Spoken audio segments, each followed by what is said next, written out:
Hello everyone, today we are going to present about public transport, LRT and MRT for microeconomics ECO162. Before we start, this group contains 6 people. My name is Intan Adriana. My groupmate is Firuz Dayana, Ahmad Hazim, Juni Damia, Raznan, and Ahmad Istiha. So Ahmad Istiha will start explaining about economics and microeconomics. Economics and microeconomics. Economics is a study of examines how people, organizations, governments, and society divide up their finite resources to satisfy their needs and desires. Economics is the study of how people and groups make decisions to use resources like time, money, or materials that are limited. Everyone has needs and wants, but resources are not enough to meet all of them. Economics helps us to understand how to manage those resources and make the best choices. Microeconomics is a branch of economics that focuses on decision-making process of individual economic units, such as consumer, household, and businesses. Microeconomics is the study of how individuals, households, and businesses make decisions about how to use their limited resources like time, money, and labor to satisfy their needs and wants. It focuses on small-scale interactions in markets and explains how prices are determined, how products are produced, and how resources are allocated. Supply and demand. Supply and demand are fundamental concepts in economics that describe the relationship between the availability of goods or service and the willingness of consumers to purchase them. The supply and demand curve intersection on a graph is typically where this relationship may be seen. What is supply? Supply is the one that gives the consumers their needs and wants. What is demand? Demand is needs and wants from consumers. What is the meaning of the price and elasticity? The price is the amount of money that a buyer gives to a seller in exchange for goods or service. So, basically economics would assume that demand decreases as prices rise and supply increase with price. Elasticity is an economic concept that describes the responsiveness of one variable to change in another variable. There are a few types of elasticity. The main types of elasticity include price, income, and cross-product substitution. In economics, we also have price elasticity of demand. Price elasticity of demand is a measurement of the change in the demand for a product because of a change in its price. If a price change creates a small change in demand, that is an inelastic demand. Price elasticity of demand is shown as a number ranging from 0 to infinity. It is calculated by dividing the percentage change in quantity demanded by percentage change in price. Other goods are much more elastic, so price changes for these goods cause substantial changes in their demand or supply. So from the issues that we found is about RMK12 plans to shift Malaysians from cars to public transport, which helps less parking and higher changes in city centers. Public transport usage remains low due to inadequate connectivity between residential areas and transport hubs, limited accessibility in rural and suburban regions, and unreliable services with irregular schedules and low frequency. In this urban environment, the key to success lies with seamless, accessible, first and last mile connectivity, something that has been lacking. The government realized this and says that continuous effort will be carried out to improve these aspects in a bid to increase the ridership of public transport services. To minimize waiting and traveling time, the frequency of feeder bus will be increased and the routes will be realigned, while e-hailing services will be integrated with the MRT and LRT network and other transport services. Efforts to encourage the usage of alternative transportation for first and last mile connectivity will also be undertaken. For rural areas, The RMK12 outline suggests innovative and non-traditional public transport options will be considered. An alternative community-based public transport system that offers affordable services will be introduced, with one of the options being considered a dial-a-ride system, where a phone call-based system provides door-to-door services for people who do not have access to conventional public transport amenities. The government says that it is also looking at addressing the lack of holistic travel demand management by getting everyone to talk to each other. It is plans to do by integrating different modes of transport under one coordinating platform. This will coordinate and optimize schedules, effectively minimizing the waiting time between different modes. The platform, which will incorporate the sharing of real-time data among public transport operators to ensure efficiency, will also develop an integrated and reliable journey planner. So this is the law of demand. The law of demand states when the price of any product increase and decrease. When the price of any product increase, then the demand for the product will fall.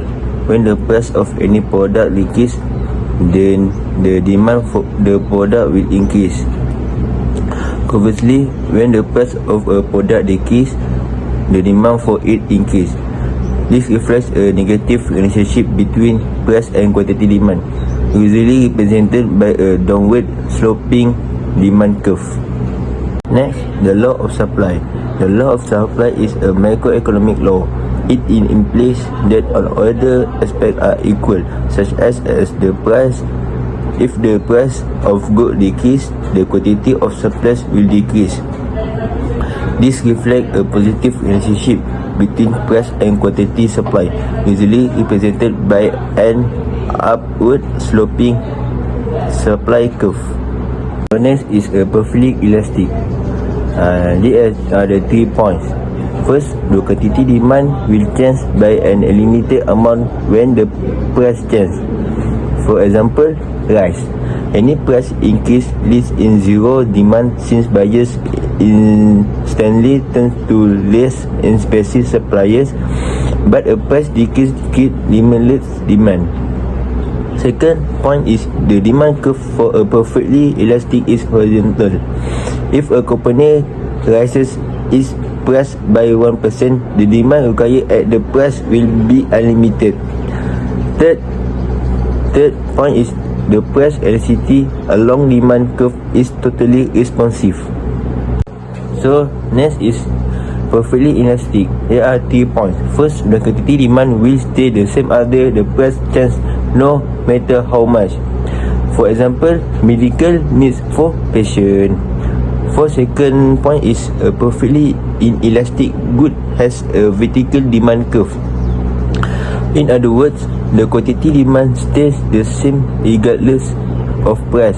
To put it another way, buyers will purchase the same quantity of the product at whatever price.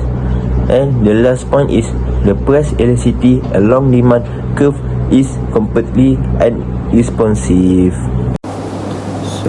So we go for the next, which is unitary elastic. Unitary elastic means is when the price of the good change the quantity demand by the same percentage.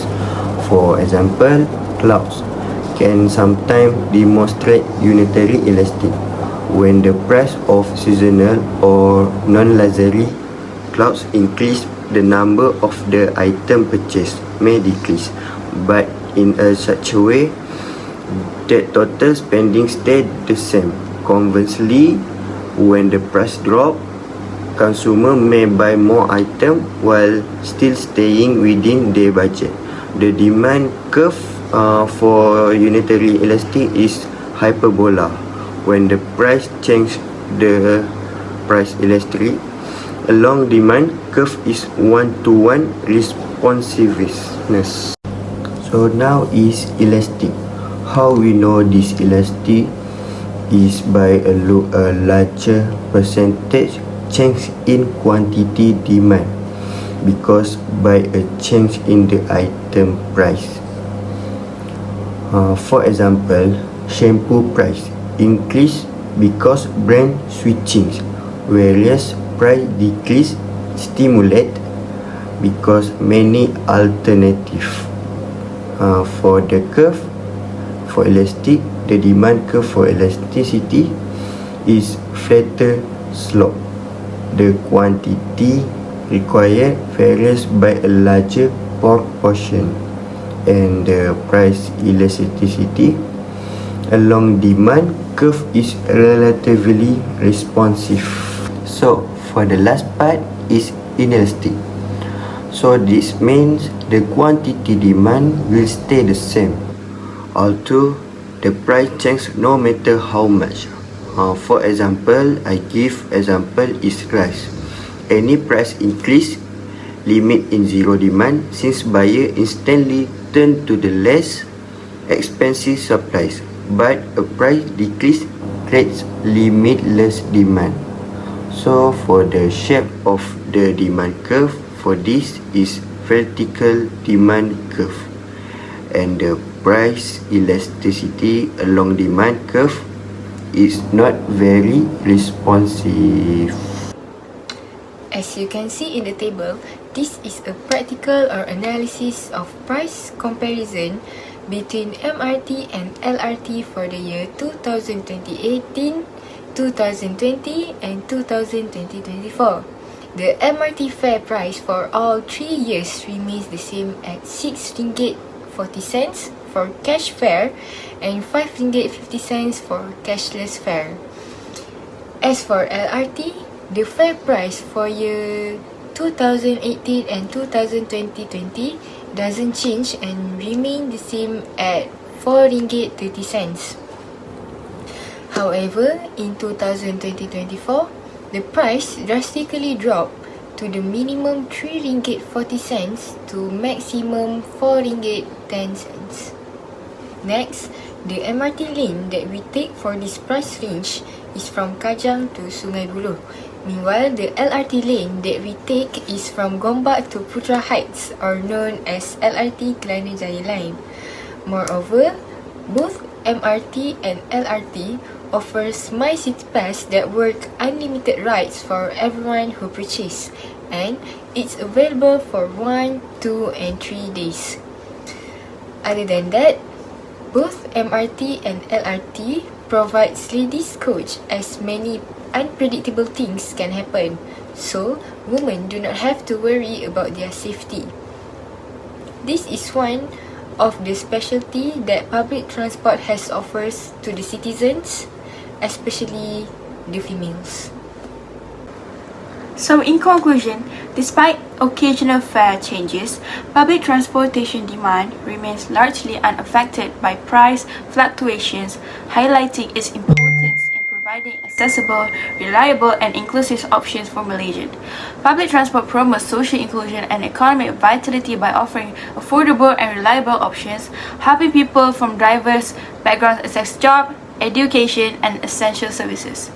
Public transportation demand is inelastic because percentage in demand doesn't change much if there is a change in the price of good. That's all from us. Thank you.